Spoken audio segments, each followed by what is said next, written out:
Alright, so at my home QTH I have 4 HF antennas. This is my tower, but this is half of my tower. I have 2 sections up right now, as you can see going down there. And I have 2 more sections that need to go up with a rotor and a 3-band beam. But until that is completed, I've been trying to make a little bit of use of this tower. So what I have at the top, it's not so easy to see, but that box, almost right at the top, is 4-to-1 balun. And I'll try to go ahead and post a picture of, or a screenshot of the type of balun that I made.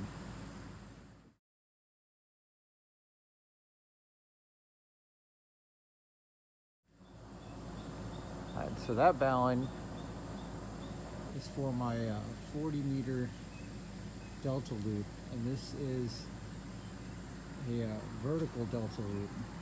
It's not at 3 points all at the same height, but rather it's 2 points at the same about the same horizontal height, and then the third point is much higher, creating that standing triangle or delta. And so this is going to be hard to see, but top part of that delta loop goes up into that tree. I figured that's probably about 50 feet actually. And then it's going to be hard to see again. It comes down into there. Kind of a low point right now. But down in there is the other point of the delta. And then horizontal wire is sagging right now, but it comes back to that point. So that's the delta loop. That's good on 40, 20, 15, and 10. And a little bit lower, there's another box that has my, trying to think of what it is. I think it's about 4-to-1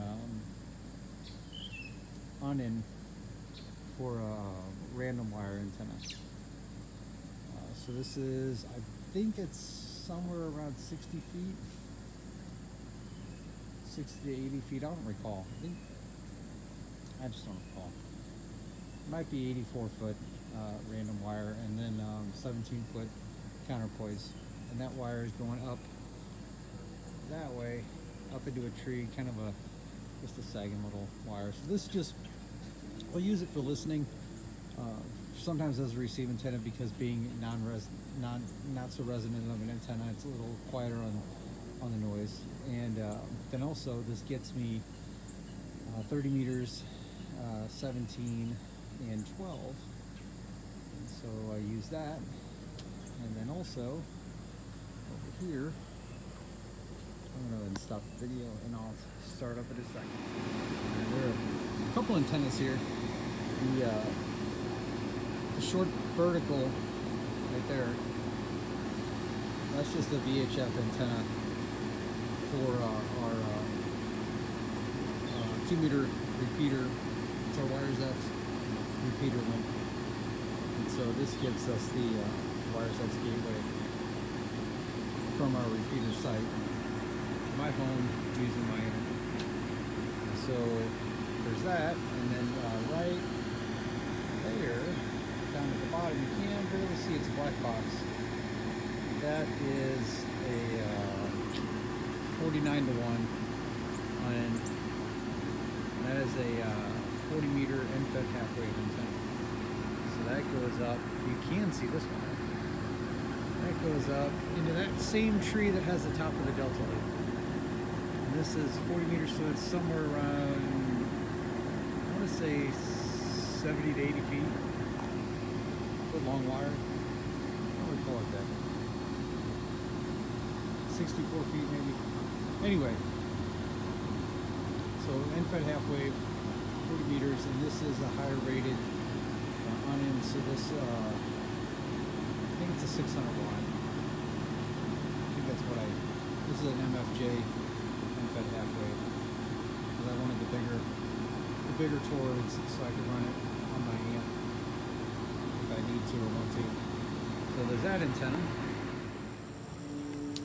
Okay, so to the right is a ground plane antenna. This is a 2 meter, I think maybe a 5/8 wave ground plane. I don't recall. But this is the antenna that I use primarily in my shack for VHF for 2 meters. And then next to it is DX Commander vertical up there, and it also has the 80 meter element, which, as you can see, that's that wire that comes out there. It just kind of slopes down into the trees there. So that gives me 80, 40, 20, 17, 15, 12, and 10. And instead of the 30 meter element, you can opt for the 80 meters. 80 meter element to replace the 30 to get 80 meters. And it works fairly well. And at the bottom here, you can't really see. I need to do a little bit of grass cutting. But I have a fairly extensive ground plane radial system. And so running just about every direction. My fence line is on one edge of my property, is around the back there. And so some of the wires go to that point and then go off 90 degrees. But otherwise, I have a pretty good radial system here. I think it's about 50 wires, and they're each somewhere around 30 feet. And so it is rather close to this ground plane antenna, and then also it's close to our propane tank. But it actually does a pretty good job. Being a vertical, it's not the quietest antenna, but it does just fine on transmitting. So I'm able to hit a lot of Europe with this antenna. And I only have the lower guy ropes there, and it does just fine. We have a lot of trees around here, so we don't get too much wind. All right, that's it. That's my antenna system until the tower goes up. And you're not going to be able to see it too well in here, but alongside our deck in the backyard, right near my halfway completed tower, we have a woodshed, just kind of a lean-to woodshed, and inside of it is a remote antenna switch. And I can't share the link for that switch. It was a Russian ham that I bought it from before the whole Russia-Ukraine conflict, and that website's down, so I can't really share the link of who I got it from. But it came with the box enclosure, and it was a great deal. I think it was under $50, and it's four different jacks. So you have your one coax line coming in, and then there's four antenna port options, and then also the control cable, which I just bought. I don't remember what I bought for this. I'll have to look that up. But that's my remote switch, antenna switch outside. Okay, so what I had used for the remote antenna switch cable was 100 feet of Cat7 internet cable, and I removed the ends. And since I had only had four antenna ports on the remote switch, I only need 4 wires, one for each relay, and then I need a ground, and I can use a common ground for all 4 of those. So I only need 5 wires. So the Cat7 is a lot more than 5 wires. And what I did is I doubled up on them to help with current handling, and because those wires are rather thin. So I doubled up, and I don't remember the exact gauge of those wires, but doubled up with the amount of current that's drawn on those by those relays. That cable was more than fine to handle the switching. And so I built this antenna switch. This is inside my shack now, And this switch is just five switches, one for power, which I guess maybe I don't need, but anyway, and then one for each relay. And they all share a common ground, and I run 12 volts to this. And so what I do is, when one switch is up, it engages the relay on that remote switch and turns that antenna port on.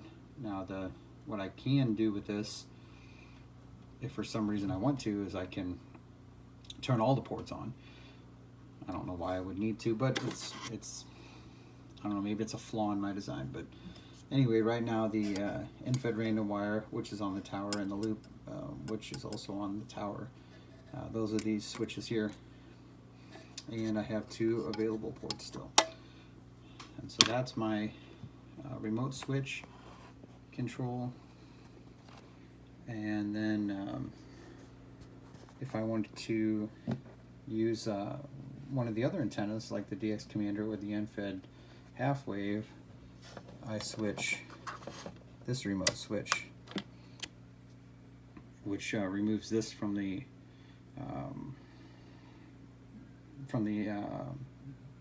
path, and then I'm using this tuner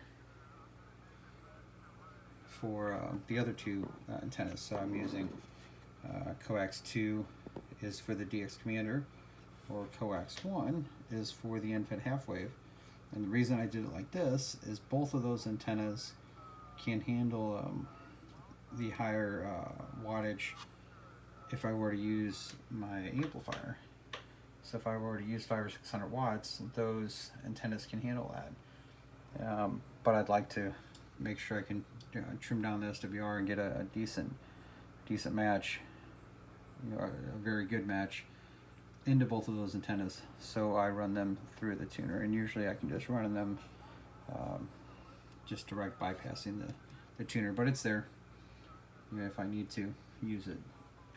Alright, so now if I want to, I switch off from the 4 different rigs, that I have in the shack operating at any given time. So this is my radio switch. So I switch off between my 4 HF rigs. So, and not that it really matters to anybody what the order is, but I have the FTDX10 is number 1. Number 2 is the Kenwood TS590. Number 3 is the Ten-Tec Omni D with the digital readout, and number 4 is the Ten-Tec Omni A with the analog readout. And that is my that's my shack. That's all my antennas and all my switching until the tower goes up. Then I have to refigure a lot of this. So, all right, thanks for watching.